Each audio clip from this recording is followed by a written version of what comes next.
आइए मेरे प्यारे दोस्तों, आज हम लोग इस वीडियो में √2 एक अपरिमेय संख्या बहुत आसानी और बेहतरीन ढंग से हम लोग सिद्ध करेंगे।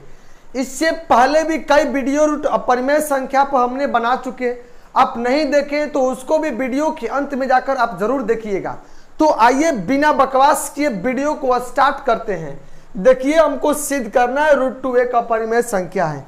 इससे बेहतरीन ढंग से कोई नहीं समझाएगा पूरे यूट्यूब पर आपको। देखिए कैसे सिद्ध होगा। सिद्ध करें कि √2 एक अपरिमेय संख्या है। सिद्ध आसानी से हम लोग कर लेते हैं। देखिए, ये एग्जाम में 2 या 3 नंबर में इसी तरह से पूछते रहता है, समझे। तो देखिए, सिद्ध करने से पहले आपको कुछ नॉलेज भी मालूम होनी चाहिए। हम जैसे कोई भी परिमेय संख्या किस रूप में रहता है, P/Q के रूप में रहता है, ये आपको मालूम होनी चाहिए। देखिए, हमको सिद्ध करना है कि √2 एक अपरिमेय संख्या है।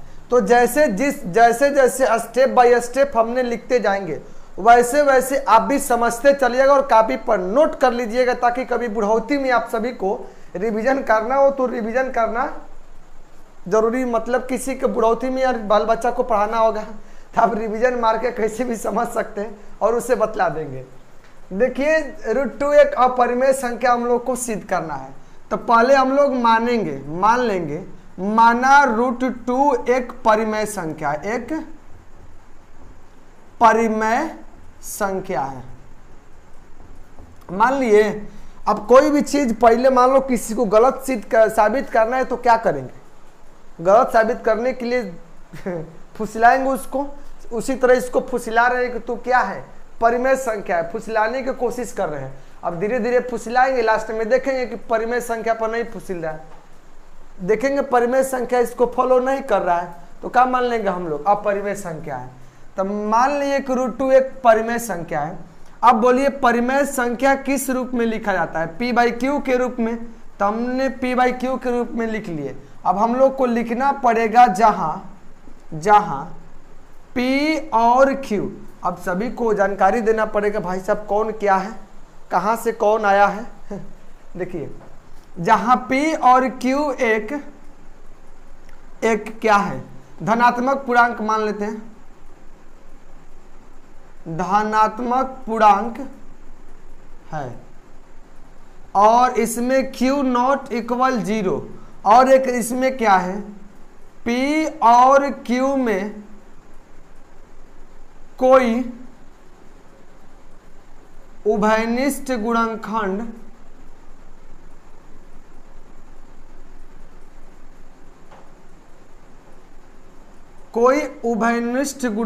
नहीं है। ये कोई खास ज्यादा हिंदी नहीं है भाई लोग, आप लोग लिख लेंगे, समझे। भाई सिद्ध करना है तो कुछ तो करना ही पड़ेगा, लिखना ही पड़ेगा उसके बारे में कौन क्या है। नहीं तो इधर उधर से लिख देंगे तो काम गबड़ा जाएगा। काम नहीं गबड़ाना चाहिए, परीक्षा है, इधर काम गबड़ाएगा तो परीक्षाओं में काम गबड़ाने लगेगा।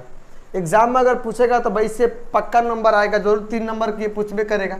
तो मान लिए √2 एक परिमेय संख्या है P/Q के रूप में, और PQ लिख दिए, कौन क्या है लिखना जरूरी है।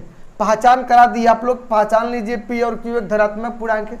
अब समझिए, यहां से क्रॉस मल्टीप्लीकेशन करेंगे तो Q जा करके √2 में मल्टीप्लाई हो जाएगा, √2 में मल्टीप्लाई कर दिए बराबर में P। अब दोनों तरफ स्क्वायर कर देते हैं, स्क्वायरिंग बोथ साइड, या हिंदी में लिख देते हैं दोनों तरफ वर्ग करने पर, दोनों तरफ वर्ग करने पर स्क्वायरिंग बोथ साइड। वर्ग करेंगे तो √2 का, देखिए √2 का वर्ग करेंगे तो रूट हट जाएगा, इधर क्या हो जाएगा 2Q², इधर करेंगे तो क्या होगा P²। आया कि नहीं आया, इधर 2 इधर भाग लगा देते हैं तो Q² बराबर P²/2। इसको गौर से देखिए, इसको मलाई बना देते हैं, मलाई बना दिए, मतलब इसको इक्वेशन फर्स्ट मान लिए। और इसी इक्वेशन फर्स्ट को गौर से देखिए, हम देख रहे हैं यहाँ P² को 2 भाग दे रहा है, विभाजित कर रहा है, विभाजित करने पर आ रहा है Q²। Q एक धनात्मक संख्या है, पूर्णांक भी संख्या है, यानी ये भिन्न के भी रूप में नहीं है। डायरेक्ट जब हमने P², देखो P² को 2 विभाजित कर रहा है, विभाजित करने का मतलब भाग दे रहा है। अब भाग देने के जब पी स्क्वायर को भाग दे रहा है, देखिए जब पी स्क्वायर को 2 भाग दे रहा है तो पी को भी 2 भाग देगा, देगा कि नहीं देगा? आप सोच करके देखिए दिमाग से, समझे। एग्जाम्पल ही बतला देते हैं, जैसे 6 का स्क्वायर को 2 भाग दे करके क्या आ जाएगा? 18। वैसे ही समझो 6 के स्क्वायर 36, 36 भागे 2 18 हो जाएगा। तो क्या हम केवल हम 6 को भाग देंगे तो ये नहीं काटेगा?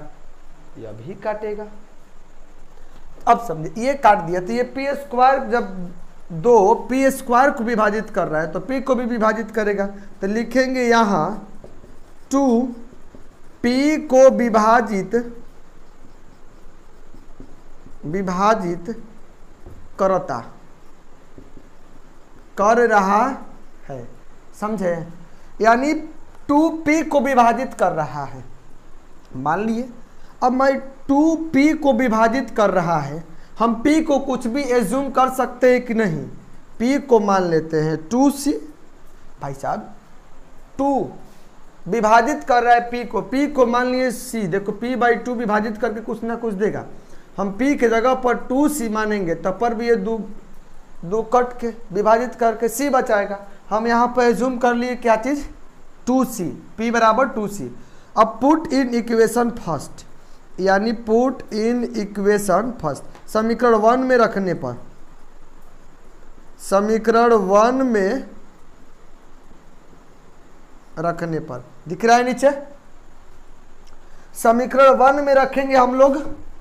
देखिए यहीं पर लिख देते हैं, कोई खास बात नहीं, देखिए समझते चलिएगा। समीकरण 1 यही है तो यहाँ पर लिख दिए क्यू स्क्वायर बराबर पी स्क्वायर है, पी स्क्वायर के जगह पर रख दो 2c का स्क्वायर अपॉन 2। तो यहाँ से आया क्यू स्क्वायर बराबर 2 का स्क्वायर 4c स्क्वायर अपॉन 2, ये कट गया। यानी क्यू स्क्वायर बराबर 2c स्क्वायर, 2 इधर गुणा में इधर आएगा तो भाग में हो जाएगा। क्यू स्क्वायर अपॉन 2 बराबर में क्या होगा? c square. एक बात और गौर करिए मेरे प्यारे भाइयों विद्यार्थियों, देखिए यहाँ 2q स्क्वायर को विभाजित करके क्या दे रहा है? c स्क्वायर दे रहा है, दिया कि नहीं दिया? यानी यहाँ 2q स्क्वायर को भी विभाजित कर रहा है। लिखेंगे यहाँ 2q को भी विभाजित कर रहा है। आंख से देखिएगा, आंख से। जब q स्क्वायर को 2 विभाजित कर रहा है तो q को भी 2 विभाजित करेगा कि नहीं करेगा? विभाजित करेगा। हमने क्या माने? p और q में कोई उभयनिष्ठ गुणनखंड नहीं है, कॉमन फैक्टर किसी में नहीं है। बात को पकड़िएगा, बात को। यहाँ 2p स्क्वायर को भी विभाजित कर रहा है, यहाँ 2q स्क्वायर को भी विभाजित कर रहा है, यहाँ 2p को भी विभाजित किया, 2q को भी विभाजित किया। यानी जो 2 है p को भी विभाजित कर रहा है और q को भी विभाजित कर दे रहा है, पूरी काट दे रहा है। यानी 2 इस p को भी काट दिया, इस q को भी काट दिया। यानी समझिए 2 कब p और q को काटेगा? जब कोई ना कोई एक कॉमन फैक्टर हो उसका। जैसे 6 और 8 हो गया, 2 6 से भी 6 को भी काट रहा है, विभाजित कर रहा है, और 8 को भी विभाजित कर रहा है। तो मतलब 6 और 8 में 2 कॉमन पार्ट है कि नहीं? कॉमन पार्ट है, तभी ना काट रहा है। बात को यहाँ पकड़ने वाली बात है, ध्यान से समझिएगा। यहाँ q को 2 विभाजित कर रहा है, p को 2 विभाजित कर रहा है, यानी दोनों में कॉमन कर रहा है। और यहाँ लिख सकते हैं, फिर लिखेंगे, लिख दिए 2q को विभाजित कर रहा है, फिर लिखेंगे 2q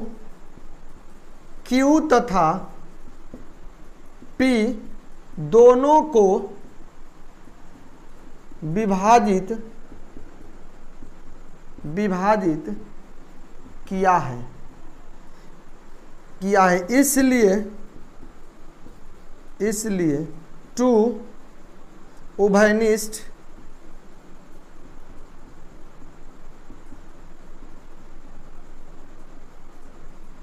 उभयनिष्ठ गुणनखंड है। हम क्या माने हैं? p और q में कोई उभयनिष्ठ गुणनखंड नहीं है। हम माने √2 एक परिमेय संख्या है, यानी हमारा ये मान्यता क्या है? रॉन्ग है, गलत है, साफा गलत है। तो लिखेंगे हमारी मान्यता गलत बा, हमारी मान्यता गलत है, हमारी मान्यता कैसी है, गलत है। अतः √2 एक इरेशनल नंबर यानी अपरिमेय संख्या है, अपरिमेय संख्या है। प्रूफ हो गया।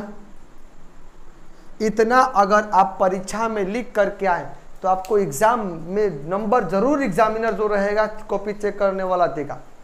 3 नंबर के 3 नंबर दे देगा, खुश हो जाइएगा आप। देखिए जितना नंबर गिराता है क्वेश्चन उतना ही क्वेश्चन को इज्जत दीजिए।